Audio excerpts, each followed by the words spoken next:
And on this note, I will take it back. Thank you both.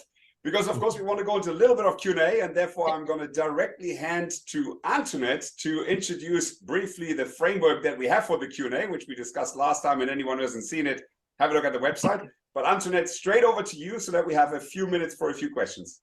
Yeah, and I try not to be too long, but I just want to show you our inquiry framework. Very quickly, Christian, we're taking your instinct up. It's not only instinct that change is complex because the economy is, of course, an open social system and that many components are interacting. And hence, in our question, we will focus on how desirable is the model, what values and ideals are at play, how feasible is it? I think that's very important. And what would we as the people choose? Would we choose it? Would we incur voluntarily the burdens and new responsibilities to do so? So that's just the overall framework. And if you want to know more, just go to our last recording. And if we look at the ECG to make it more concrete, we will look at the ECG ideals. And you pointed out these are very clear in the ECG matrix. And we are wondering how you want to bring the individual and the collective together here. We will try to understand the institutions of the ECG. So how do these common good companies look like? There were already questions up about that. How have municipalities embraced the ECG? What can we learn from the common good bank? And then finally, we want to learn how the movement is growing, what the critical mass of people is, and to really make it flow. But without further ado, I also want to now really open the floor and ask everybody to really make that chat very hot and ask us the question you want us to ask to Christian, because I think that's going to be very interesting. And the first one who is going to have the right to speak is our future voice, is Silvio. He was running around at the University of St. Gallen to gather what business school students need to know to buy into ECG. And that's possibly one of the hardest clientele. So we'll see, Silvio, what you found out. Thank you for allowing me to kick us off with the Q&A. In fact, until I became part of the series, I never heard of the economy for the common good or other heterodox paradigms at the university. So hence my question to you, Christian. In your opinion, what needs to change at universities and especially at business schools when it comes to the education of young people? Thanks for that question. You know that there is a reform movement within economic science. It's called Rethinking Economics in the Anglo-Saxon area. It's called Society for Plurality in Economics in the German area, and the international section is ISIPE, International Students Initiative for Plurality in Economics. And they are trying to first make visible all the alternatives that exist, that there is not only the neoclassical theoretical school, but they have created a website which is called Exploring Economics, and there are presented 10 theoretical schools, from ecological economics to feminist economics, from neo-Keynesian economics to Austrian economics, and so on. And this is a good starting point. There are plenty of alternatives. And what we are trying to do now is to show the most feasible practical models, because the economic for the common good is not so much a scientific approach, it's rather an approach of political economy and economic practice. And now we are trying to highlight these models at our conference in the Netherlands, and this should be also depicted in textbooks. Textbooks should offer this plurality. And the third point is that there is no such thing as pure economics, as the neoclassical framed it in the second half of the 19th century. Previously to that, it was political economy, from Adam Smith to John Stuart Mill. And of course, a pure economics would be a science that only looks at the household, at the oikos. That's nonsense. The households, if they interact with other households, with the city and on larger markets, then by definition, it's a combination of polis and oikos. It's a political economy.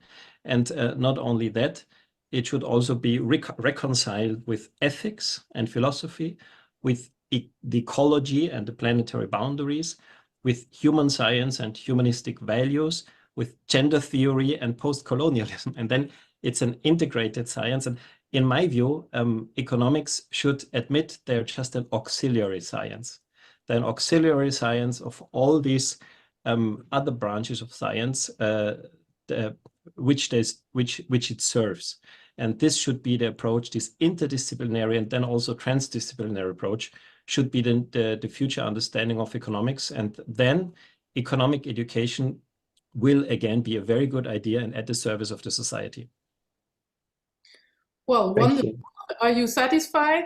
Then I would say we are going next to very quickly to the next section, and we would be with the values. And actually, Otti, it's you wanted to have the value question. So please give us your value question. I think I'm only going to ask one. I mean, we are still wondering a little bit how the constitutions really allow you to somehow aggregate a set of values in a truly legitimizing way. But I won't ask that. I want to ask you, from the beginning, you suggested that the common goods matrix would be democratically legitimized, right? Either within each company or across companies. It doesn't seem to have happened. So I just want to understand what's your view on that? Well, I think that's a very good example because it allows to point out several things. The first, GDP, which today is the silent dictator, it has been called by, I don't remember the book author now, but I think it's a great framing of GDP. It is not supported by democratic constitutions because we saw that democratic constitutions would support a common good product, a well-being index, or something similar, an economy index at its best, but not the silent dictator. Second, everything that has been socially constructed, and we know that it was a task of Simon Kuznets, first and foremost in the time between the two world wars, to make the United States a military superpower. That was the background for the invention of the GDP. All these social constructions can be deconstructed or reconstructed, so they can be replaced by a common good product. And actually, in the United Nations, where is the place where the national accounting, statistics, development place is, they could shift from continuing to develop GDP, starting to develop a well-being index or a common good product, which they are doing. And this is the answer to the question, do we need new institutions? No, we can use the same institutions. We can use this office at the United Nations, but they would shift their priorities and their values from something which is just a means, and it was a means for becoming a military power, to something that is not only in alignment with our democratic constitutions, but that also directly serves the people. Because if the common good product rises, then we have the guarantee that more basic needs of people are met, and that we are more sustainable and we are more solidary and more democratic and more peaceful. Whereas if GDP rises, we have no such guarantee at all. So maybe these are two aspects of an attempt of an answer. And that's, I hope that Otti is satisfied with this answer. But I would also like to poll with our public now. If you had the chance to vote on it, and you were going to have it, are the core values that we heard appropriate? Tell us. Maybe in the meantime, but it's a very short question only, Christian. I think François was asking twice why you always talk about the Bavarian constitution. So maybe a very short answer for that one. Because it's clearer than all the others. Good. But Colombia is almost the same. Yeah, private initiative and economic activity is free within the boundaries of the common good. That's my second favorite. So thank you very much already. And we are going to the next section because there's also quite a lot of questions from the public, and they're going more to these more concrete questions. And the next section is about institutions. So here I would try to come up with a question first, and I would like to know from you, how can the ECG matrix overcome the typical problems we see with other such certifications, like with which are greenwashing, or other problems we also see with the triple bottom line? How is it different?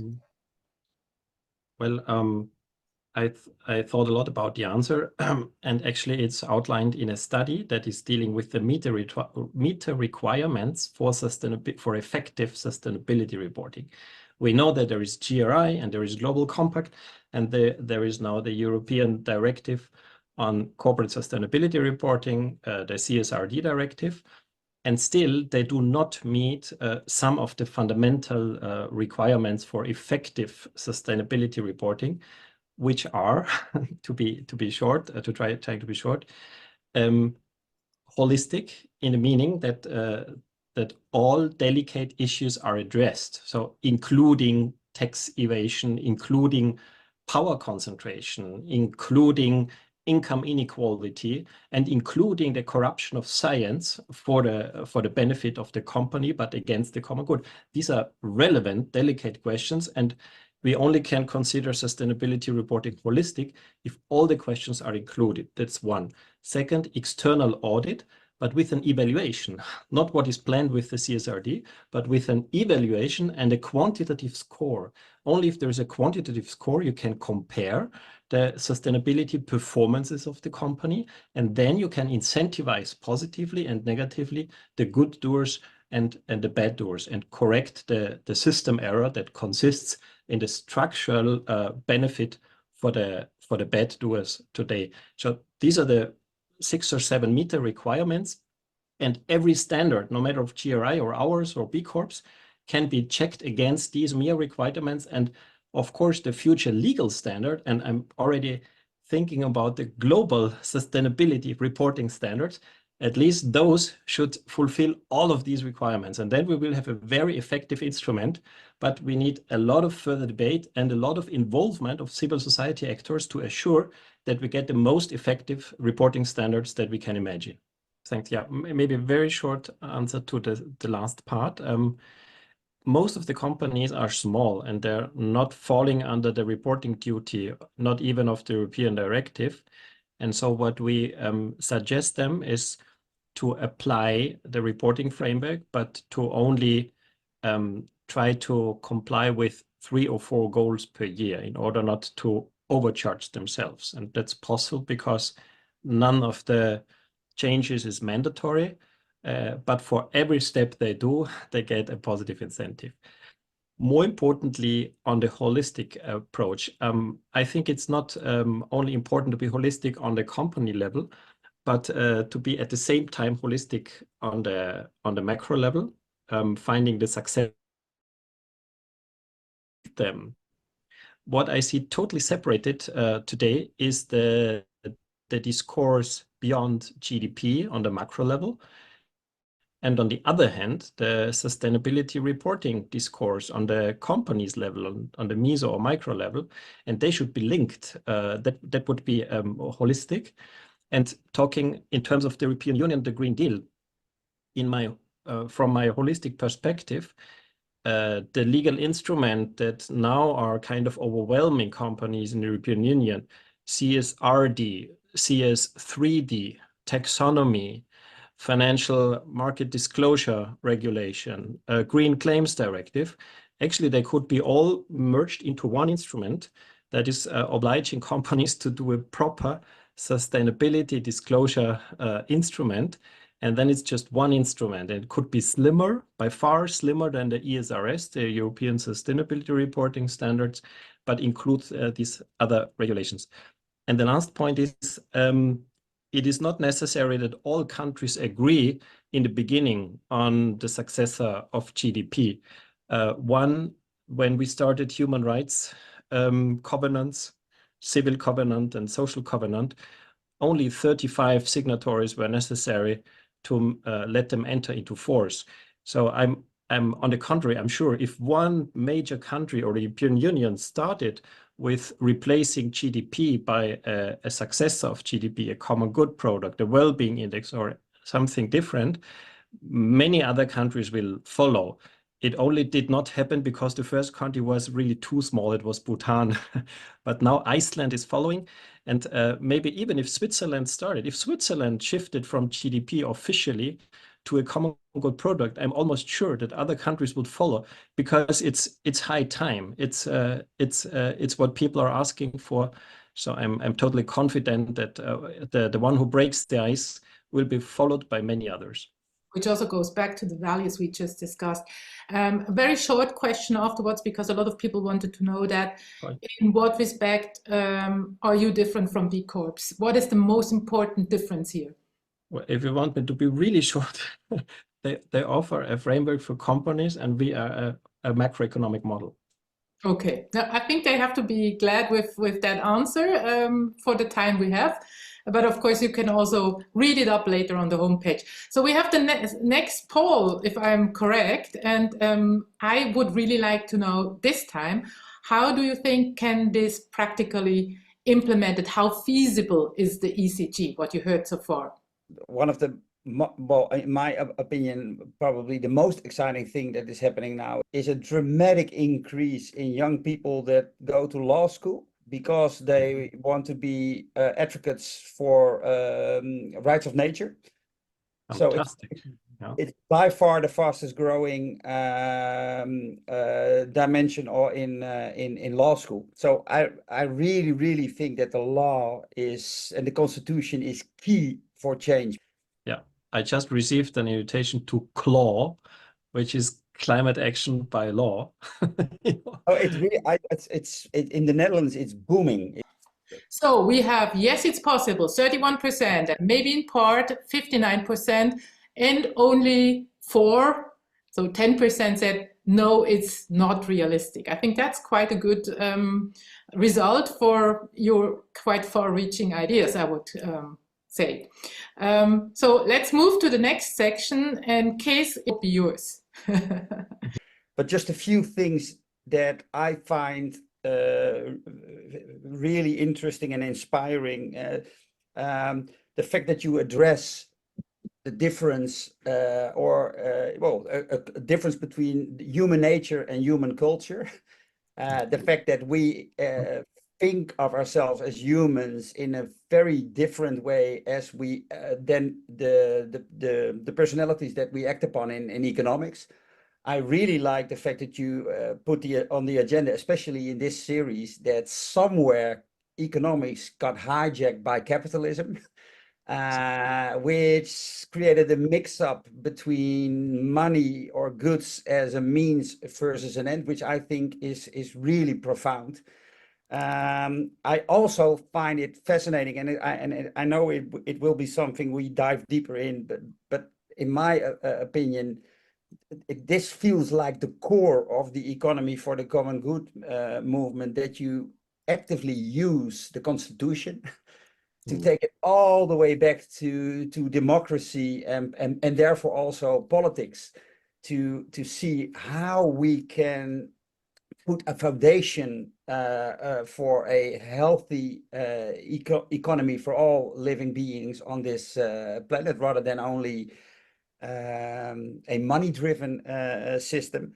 What I also find utterly inspiring, and this goes for your economics for common good, but also for the donut and for well-being economics and regenerative economics, is that you somehow have created a space within the system to create change, which I think is also really important, because a lot of people are talking about system change, and we associate it with, I don't know, a collapse of the current system, and then, or a revolution or a takeover by a new system, wherein those pockets of innovation and of change are already happening. And I find it really inspiring, because they already create a living example of how change could look like. And last but not least, you managed to create this wonderful balance between and approach that is on one hand highly philosophical, literally, and then on the other hand so hands-on. it's so concrete, and especially the part that the last part you show, where you dived into, you know, what is fair. Very, very bottom-up, hands-on approach. I find that very fascinating. And as an activist, I'm of course very much interested in how we can create and elaborate system change. And as a member of your bubble in the Netherlands, I know you have a lot of believers and followers who are really fond of economy for common good. But what we see right now in the Netherlands, and I know we see it in a lot of places, is the rise of extreme right, very hyper individualistic, narcissistic developments in society. So how do you plan to get ECG to the mainstream? How do we get it out of the bubble we're in, with everything that is taking shape at this moment in well, worldwide, basically? Well, of course, it's a very complex topic and a complex question, but I tried to reduce it to a simple answer. And I think the most important element of an answer is to involve people more seriously in political decision and economic welfare, because exclusion is creating extremism, both exclusion from political decisions and from economic welfare. So inclusion in the meaning of a stronger democracy and a more just distribution of wealth. I think these are the two most important ingredients. And if you ask the people how they would like to have it, people say that they would like to have a more direct democracy. That's what they say. And they also would opt for, not for total equality. People are not fans of socialism either, but they would reduce inequality. And we know that maybe the highest risk of all for society, democracy, and liberty is extreme inequality and the extreme concentration of power and wealth, and people would reduce it. So it would get better if people had a stronger say in political decisions and a bigger share of the cake, although not falling back into socialism. Yeah, thank you very much. And I think whether people have the civic engagement and how that much bigger democracy will come about was also one of the questions. But what I will suggest is that we collect all the questions and then hand it over to you. And if you have time, Christian, maybe you can answer one or the other. We will see about that. But of course, we don't force it upon you. Sure. We have a last homework, at least. Yeah, sorry. We have a last poll. So again, we are interested. Would you now vote for ECG after what you heard? Now you only get yes or no, of course. We do radical democracy live on the call.